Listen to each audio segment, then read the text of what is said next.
Well, yes, my name is Aruma Chaturvedi and I'm your social science educator at an academy platform. तो ये an academy platform आपको notes के साथ में दे रहा है कुछ live classes, कुछ quizzes and of course the test series. और ये सारी चीजें आपको मिलेंगी सिर्फ एक चीज करने के बाद and that is to download the Unacademy app. So what are you waiting for, guys? जल्दी जल्दी से जाओ Unacademy app download करो and use the code ARI10 ताकि आप जितना भी वहाँ पर फ्री कंटेंट है जैसे कि तो हमारी स्पेशल क्लासेस यहाँ पर आपको अपने लाइव एजुकेटर्स लाइव देखेंगे और यहाँ पर आप उनसे बात कर सकते हो, इंटरेक्ट कर सकते हो. Second of course we have the test series, the T20 test series, जो कि आई एम श्योर आपको बहुत पसंद है. यहाँ पर आपकी डेली टेस्ट सीरीज होती हैं फॉर डिफरेंट क्लासेस. एंड अगर विश्वास नहीं हो तो डिस्क्रिप्शन बॉक्स में जाओ, सारे के सारे लिंक्स प्रोवाइडेड है, गो चेक देम आउट.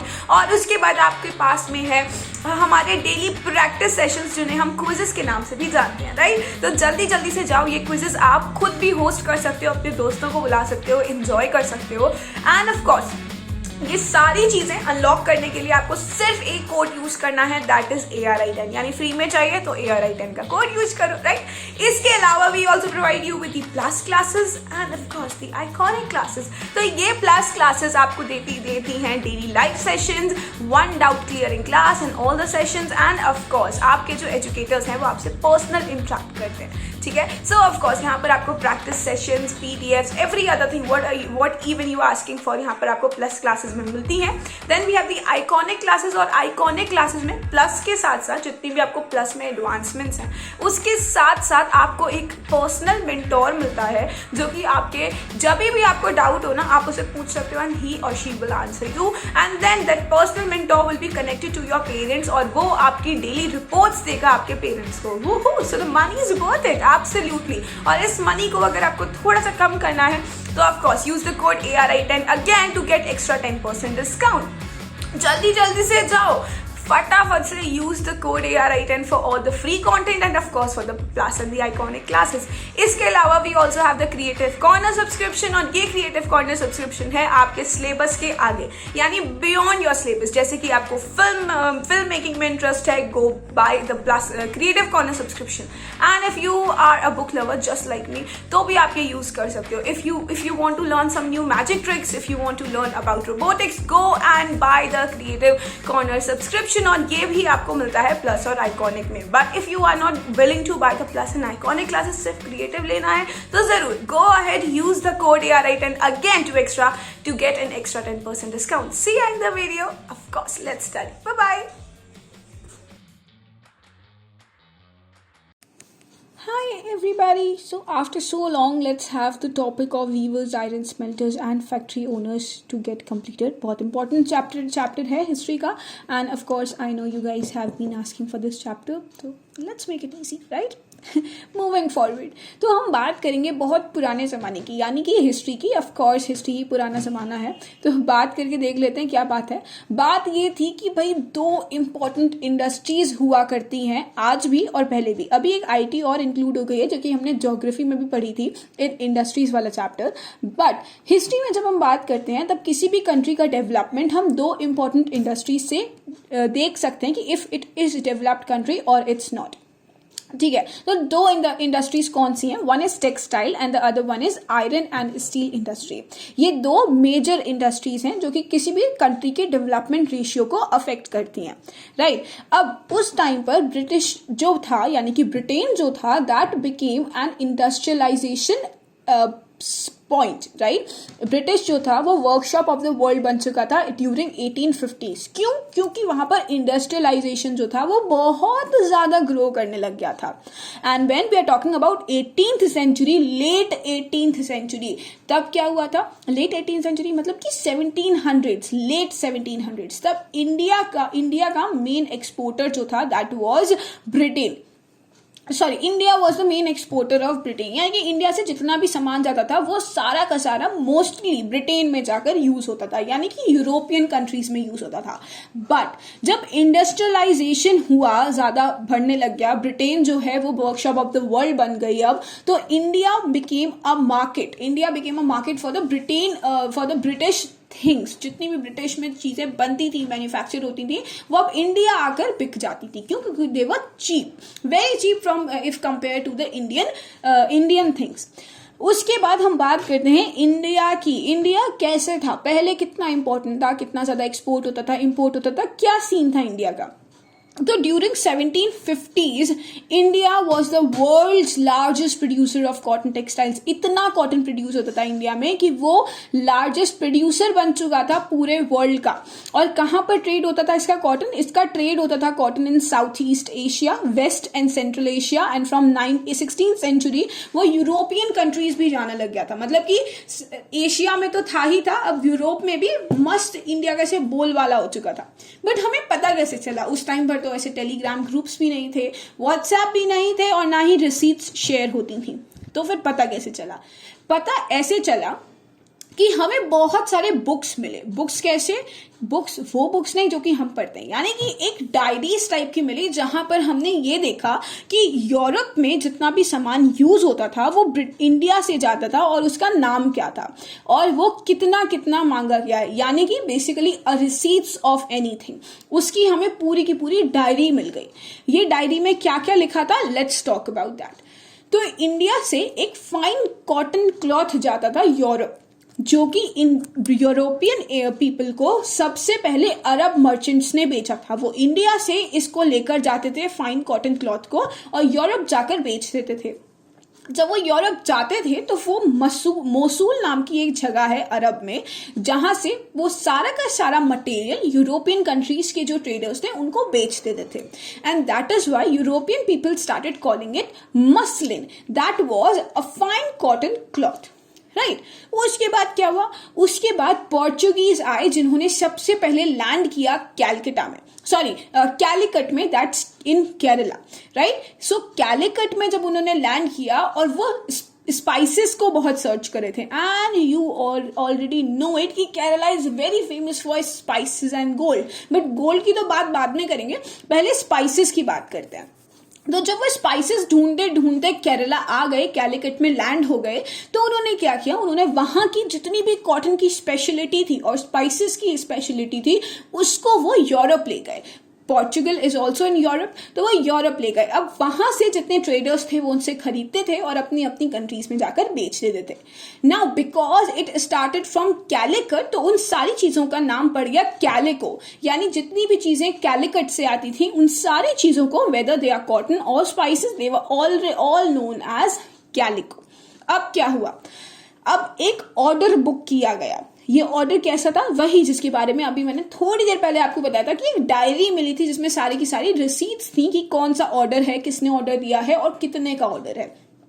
यानी कि EIC यानी कि east India company, that was a trading company, right. उन्होंने कैलकटा में 1730 में एक ऑर्डर बुक हमें मिली, जो कि थी कैलकटा 1730 की। उसमें ये लिखा था कि we want 5,89,000 pieces of cotton, जिसमें कि 98 varieties थी of cotton and silk. Can you even guess the number? Yes, we can. उस टाइम पर 98 varieties of silk and cotton, that was a huge number.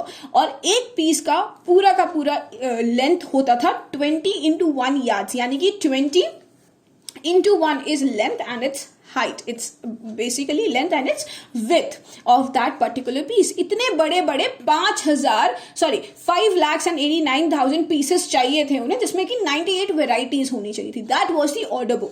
इस order book को fulfill करने में लोग, यानी कि इंडियन वीवर्स को 2 years लगते थे। 2 साल प्रायर उन्हें रुपए दिए जाते थे और वो उतना काम स्टार्ट करके रखते थे। 2 साल बाद ये ऑर्डर मैन्युफैक्चर होके जाता था और उसको बहुत ज्यादा प्राइसेस में वहां पर यूरोपियन कंट्रीज में बेच दिया जाता था। नाउ मूविंग फॉरवर्ड, और कौन कौन सी वेराइटीज के बारे में हमें पता चला थ्रू दिस ऑर्डर बुक। हमें ये ऑर्डर बुक से वेराइटीज के बारे में पता चला। That was one is cossaes, one is cossaes, second is bandana, now what is chintz, cossaes and bandana. Chintz एक चिंट टाइप का मटेरियल होता है जो कि इसमें छोटे और कलरफुल फ्लावर डिजाइन्स होती हैं. इसे 1680 में बहुत ज्यादा डिमांड किया गया और स्पेशली रिच लोग डिमांड करते थे. ये जो क्वींस और किंग्स होते थे ना, they used to wear the chintz cloth because that was made of very fine cotton and it was all printed with colourful and small flower designs. फिर आता है हमारा खासा, that is also known as cossaes, right. Next is bandana. Bandana यानी कि आपने नाम भी सुना होगा शायद, बंधनी, दैट इज व्हाट, जो कि हम टाई एंड डाई एक प्रैक्टिस होती है कलर करने की किसी भी क्लॉथ को, उसको यूज करके, टाई एंड डाई को यूज करके जब हम कॉटन किसी भी कपड़े को कलर करते हैं, डाई करते हैं, दैट इज बंधना, राइट. सो बेसिकली बंधना पहले यूज किया जाता था सिर पर बांधने के लिए, एंड क्योंकि उसमें डाई और टाई का काम है यानी कि बांधने का काम है, that is why it was known as bandhna. और आज के जमाने में उसे हम कहते हैं bandhani. If you might have heard, नहीं सुना तो मम्मी से पूछ के सुन लो जाकर. फिर आता है जामदनी का कपड़ा. Jamdani was again a very rich cloth. Why was this rich cloth? क्योंकि यहाँ पर कॉटन और गोल्ड के थ्रेड से काम किया जाता था and it was a very detailed work. और ये काम किया जाता था इन मसलिन क्लॉथ. अभी मसलिन वॉज वैसे भी इतना फाइन कपड़ा, उस पर कॉटन और गोल्ड का थ्रेड, आहा मजा आ गया. सो ये काम होता था specially in Dhaka and Lucknow. And you can think about Dhaka and Lucknow as the cities that were majorly populated by the Muslim communities. तो ये Dhaka, that is Dhaka right now, Dhaka और लखनऊ में ये काम बड़ा ही मजेदार होता था and it was very famous for Jamdani का काम. Now during early 18th century 1720s में जो ब्रिटिश गवर्नमेंट थी उसने इंग्लैंड में एक बड़ा ही मजेदार सा काम किया. उन्होंने क्या किया, उन्होंने ये जो यूज था चिन्स का उस पर बैन लगा दी. क्योंकि जो वीवर्स थे इंग्लैंड, वो उतनी अच्छी क्वालिटी को कॉम्पीट नहीं कर सकते थे, उससे कॉम्पीट नहीं कर सकते थे. और क्या हो रहा था, वो लोग इतने ज्यादा परेशान हो गए थे कि भाई इंडियन टेक्सटाइल से कैसे हम कंपटीशन करें, कैसे हमें पैसे मिलेंगे अगर इंडियन टेक्सटाइल यूरोपियन मार्केट में आता रहा. Now this whole act of banning the use of chintz was known as Calico Act. अब उसके बाद क्या होता है, तो उसके बाद ये होता है कि भाई एक्ट तो स्टार्ट हो गया, कैलिको एक्ट, जिसमें कि चिन्स हमारा बैन भी हो गया. उसके बाद ये होता है कि कैलिको प्रिंटिंग इंडस्ट्री स्टार्ट हो जाती है. ओहो क्या बात है, कहीं कुछ रिलेटेड नहीं लग रहा, बिल्कुल रिलेटेड है. तो कैलिको प्रिंटेड इंडस्ट्री क्या करती है, पहली ऐसी टेक्सटाइल इंडस्ट्री थी जो कि ब्रिटेन में स्टेब्लिश हुई और उन्होंने क्या किया, कैलिको प्रिंट्स बनाने यूज किए. Calico was something from India, that's right, उसी का ही बैन किया था, बिल्कुल. और इसीलिए बैन किया था ताकि इंडस्ट्री जब ये चीजें बनाए तो लोग उससे ज्यादा से ज्यादा यूज करें. अब हुआ क्या, 1764 में इंडस्ट्रियलाइजेशन में एक बहुत ही ज्यादा अफेक्ट करने वाली चीज हुई. That was the spinning jenny. What was a spinning jenny? जहां पर लोग स्पिन करते थे एक थ्रेड को एक बार में, पूरी स्पिन करते थे एक पूरे बंडल को एक बार में. वहां पर स्पिनिंग जेनी जो थी वो 100 लोगों का काम एक साथ में कर रही थी. तो जॉन के ने इसे डिस्कवर किया, स्पिनिंग जेनी को इन्वेंट किया एंड अब इसने इंडस्ट्रियलाइजेशन में एक नया ही सा इफेक्ट स्टार्ट कर दिया. फिर उसके बाद स्टीम इंजन इन्वेंट हो गया. स्टीम इंजन ने ये जो काम था उसे 3 folds और 4 folds बढ़ा दिया. इन 1786 steam engine was again invented by Richard Arkwright. अब as a result क्या हुआ, ये सब चीजें बहुत ही ज्यादा इन्वेंटेड, मतलब बहुत ही इंपॉर्टेंट चीजें थी in the era of industrialisation. और इन्होंने क्या किया, जैसे मैंने अभी आपको बताया, जो काम एक इंसान करता था वो काम अब वही एक मशीन 100 जनों का इंसान कर रही थी, 100 जनों के बराबर का काम कर रही थी. Sorry. So now that was the affect of this on industrialisation. अब इसे अफेक्ट क्या हुआ, अब इससे ये हुआ कि जो हमारे वीवर्स थे, स्पेशलिस्ट कम्युनिटीज जो थी वीविंग के लिए, जो कि पूरे वर्ल्ड में ऐसे रिनाउंड हो चुकी थी कि भाई इंडिया की वीवर्स तो बेस्ट होते हैं, ये होते हैं, वो होते हैं.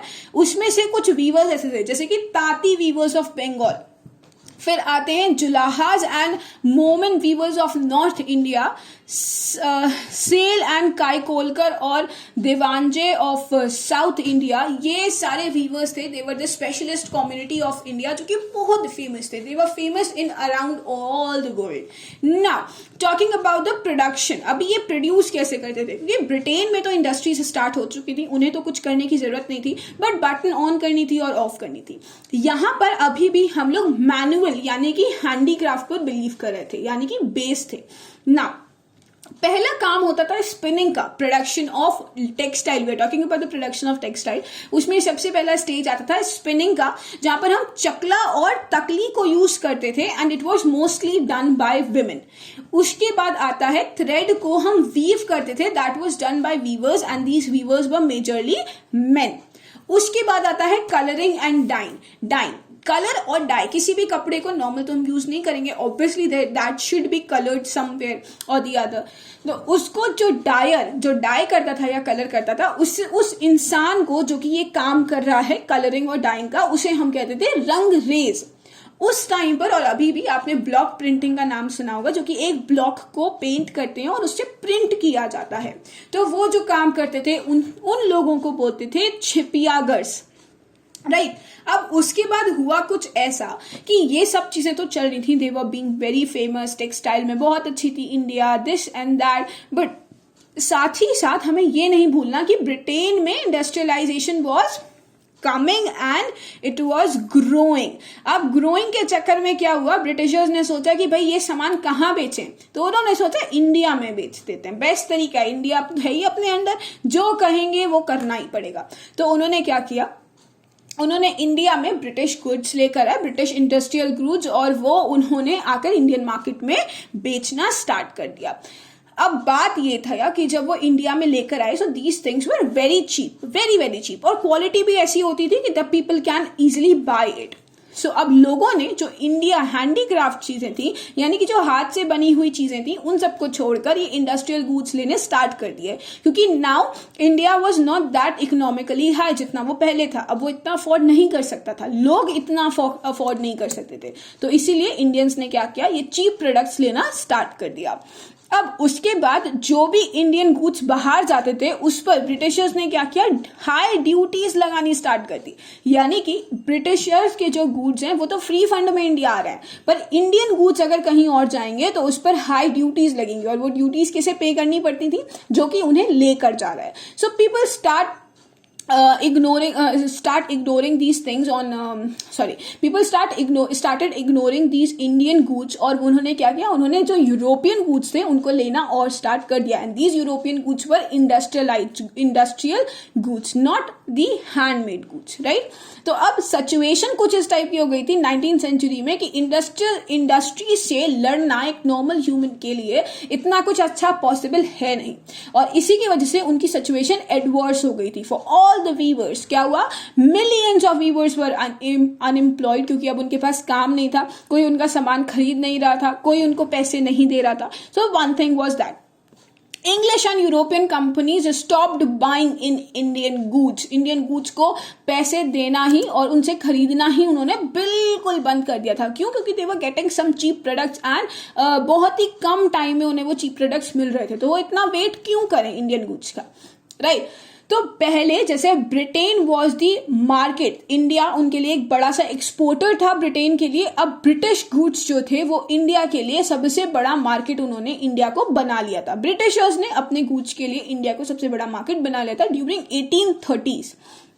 अब उसके बाद क्या हुआ, इंडिया में जो इंडियन लोग थे, वो लोग जो क्लॉथ यूज कर रहे थे, दैट वाज 2/3, जितना भी क्लॉथ यूज हो रहा था दैट वाज उसका 2/3 पोर्शन ब्रिटेन प्रोड्यूस था। यानी कि ब्रिटेन से जो भी कपड़ा आता था और इंडियंस जो यूज करते थे, वो इंडियंस का यूसेज 2/3 था, जो कि वो ब्रिटिशर्स के क्लॉथ को यूज कर रहे थे, राइट। बट कुछ टाइप के ऐसे क्लॉथ भी होते थे जो कि मशीन्स अभी तक बना नहीं सकती थी, इतना ज्यादा डेवलप नहीं हुआ था ब्रिटेन भी।